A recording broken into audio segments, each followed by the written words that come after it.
Assalamualaikum warahmatullahi wabarakatuh. Perkenalkan, nama saya Zakwan Ervan Fatraman dari kelas 10 IPS 6 MAN 1 Bogor. Dan di sini saya akan menjelaskan suatu materi di bab Islamisasi dan silang budaya di Nusantara, yaitu pelajaran sejarah Indonesia kelas 1 SMA. Nah, dan di sini teman-teman kita akan belajar mengenai tentang Kerajaan Demak.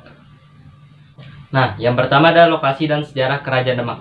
Kesultanan Demak atau Kerajaan Demak adalah kerajaan Islam pertama dan terbesar di pantai utara Jawa. Menurut tradisi Jawa, Demak sebelumnya merupakan kadipaten dari Kerajaan Majapahit. Kemudian muncul sebagai kekuatan baru mewarisi legitimasi dari kebesaran Majapahit.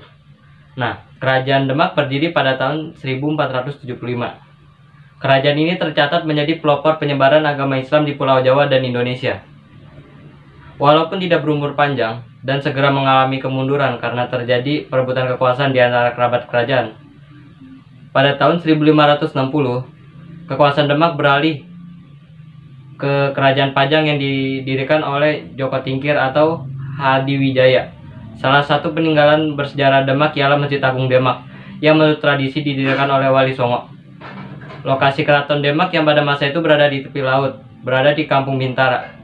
Dalam bahasa Jawa dibaca Bintoro. Saat ini telah menjadi bagian kota Demak di Jawa Tengah. Oke, yang kedua ada sumber sejarah Kerajaan Demak. Di antaranya ada yang pertama Masjid Agung Demak. Peninggalan Kerajaan Demak yang paling dikenal tentu adalah Masjid Agung Demak. Bangunan yang didirikan oleh Wali Songo pada tahun 1479 ini masih berdiri kokoh hingga saat ini, meski sudah mengalami beberapa renovasi. Bangunan ini juga menjadi salah satu bukti bahwa Kerajaan Demak pada masa silam telah menjadi pusat pengajaran dan penyebaran Islam di Jawa. Nah, yang kedua ada pintu bledek. Dalam bahasa Indonesia, bledek artinya petir. Oleh karena itu, pintu bledek bisa diartikan sebagai pintu petir.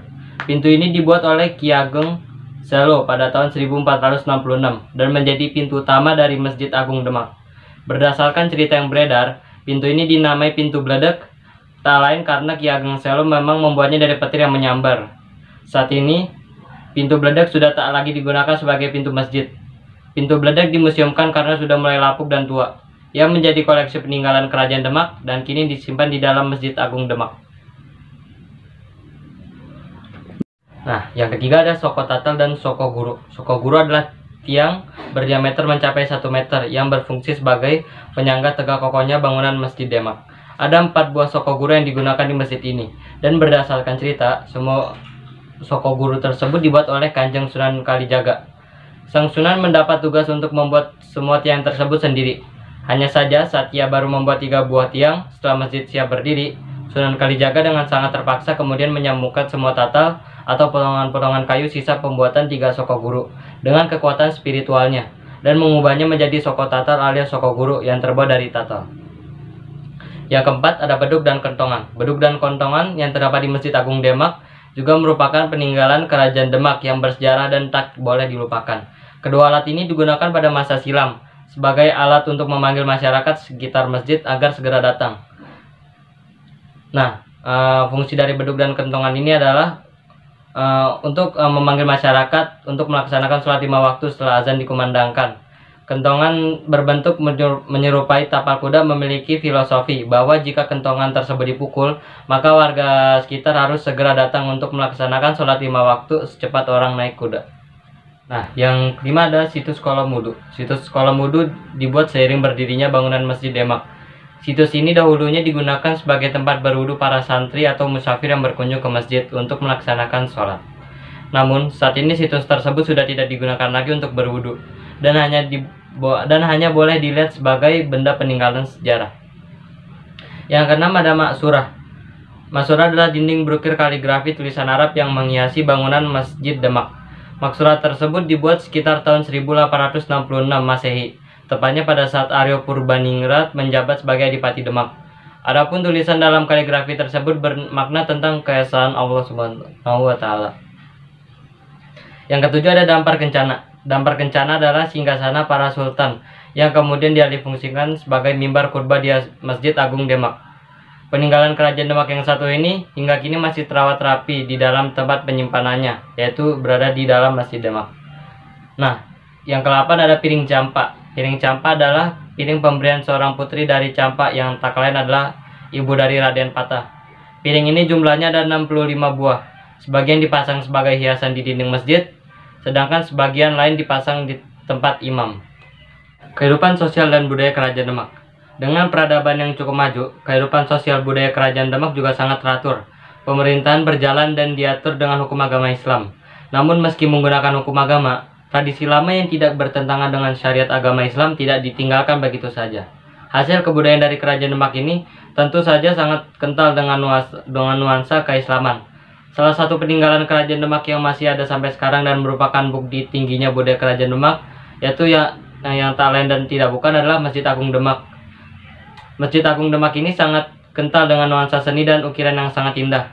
Selain Masjid Demak, ada beberapa peninggalan Kerajaan Demak yang berupa seni dan budaya seperti perayaan Sekaten yang merupakan akulturasi budaya Islam dengan seni budaya dan tradisi daerah. Selain merupakan kerajaan Islam pertama di Jawa, Kerajaan Demak juga merupakan kerajaan besar yang meninggalkan beberapa peninggalan bersejarah. Peninggalan Kerajaan Demak ini masih bisa disaksikan sampai saat ini. Bukan saja peninggalan Kerajaan Demak yang berupa bangunan, namun juga ada peninggalan Kerajaan Demak yang berupa kesenian dan kebudayaan. Kehidupan politik Kerajaan Demak. Kehidupan politik Kerajaan Demak ini tentu berawal dari raja pertama, yaitu Raden Fatah, yang bermula pada tahun 1475 hingga 1518. Kehidupan politik Kerajaan Demak pada masa awal pendiriannya sangat berkaitan dengan beberapa wilayah di Jawa Timur. Daerah-daerah seperti Tuban dan Gresik memiliki peran sangat signifikan dalam membantu Raden Fatah mendirikan Kerajaan Demak. Menurut Babat Tanah Jawa, Raden Fatah, pendiri Kerajaan Demak ini masih keturunan dari Raja Brawijaya kelima atau Raja Majapahit terakhir dengan Putri Cempa. Raden Fatah ini pada awalnya adalah seorang adipati yang diangkat oleh Majapahit di daerah Bintoro Demak dengan gelar Sultan Alam Akbar Al-Fatah. Pada masa awal berdirinya Kerajaan Demak, untuk semakin meningkatkan pengaruh di dalam perdagangan nasional dan internasional, maka pada tahun 1513 Demak melakukan penyerangan ke Malaka. Serangan ini dipimpin oleh Adipati Unus atau sering juga disebut dengan Pangeran Sabranglor. Namun sayang, serangan tersebut mengalami kegagalan sehingga rencana semula menjadi tidak berhasil. Dalam kehidupan politik Kerajaan Demak, Wali Songo memiliki peran yang sangat penting di lingkungan sebagai pendamping dan penasihat istana. Peran paling menonjol adalah dari Sunan Kalijaga yang sedikit banyak bisa membawa Kerajaan Demak menjadi sebuah kerajaan yang bernafaskan teokrasi dan didasarkan pada hukum agama Islam. Sepeninggal Raja Raden Fatah, maka raja kemudian dilanjutkan putranya, yaitu Pangeran Sabranglor atau Adipati Unus. Namun Adipati Unus ini tidak lama menjabat sebagai raja, hanya sekitar 3 tahun. Adipati Unus ini tidak memiliki penerus, sehingga ketika ia meninggal, tahta Kerajaan Demak kemudian diperebutkan adiknya yang bernama Sekarada dan Raden Trenggono. Sekar Sedapen pun dibunuh oleh kemenakannya sendiri, Raden Trenggorono, dalam perebutan tahta Demak, sehingga kemudian tahta Kerajaan Demak jatuh di tangan Sultan Trenggono. Nah, di masa kepemimpinan Sultan Trenggono ini, ia berhasil membawa Demak ke masa keemasannya. Masa kejayaan Kerajaan Demak ini benar-benar luar biasa di bawah pemerintahan Sultan Trenggono. Kekuasaan Demak sangat luas, mencapai daerah Jawa Barat yaitu Banten, Jakarta, dan juga Cirebon. Bukan saja di daerah Jawa Barat, kekuasaan Demak juga mencapai daerah Jawa Timur dan Jawa Tengah.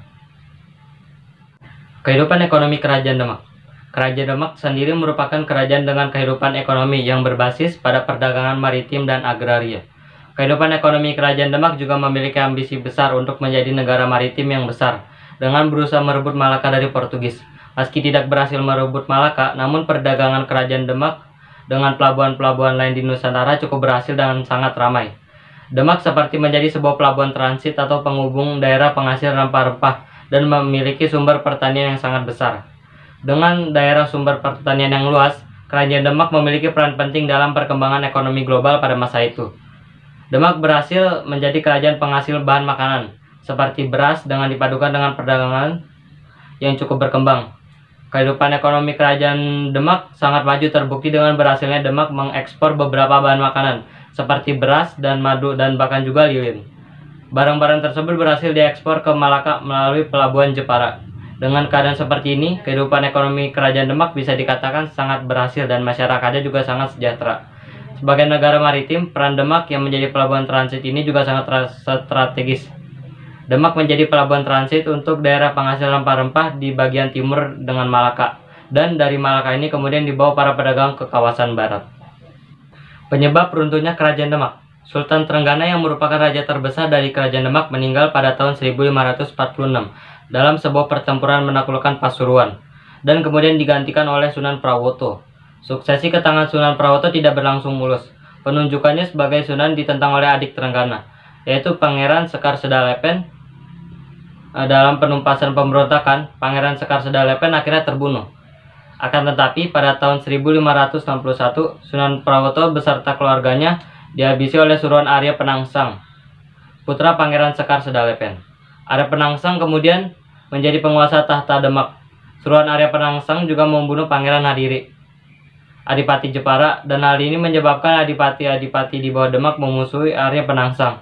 Salah satunya adalah Adipati Pengging. Arya Penangsang akhirnya berhasil dibunuh dalam peperangan oleh Sutawijaya, anak angkat Joko Tingkir. Joko Tingkir memindahkan pusat pemerintahan ke Pajang, dan di sana Joko Tingkir mendirikan Kerajaan Pajang.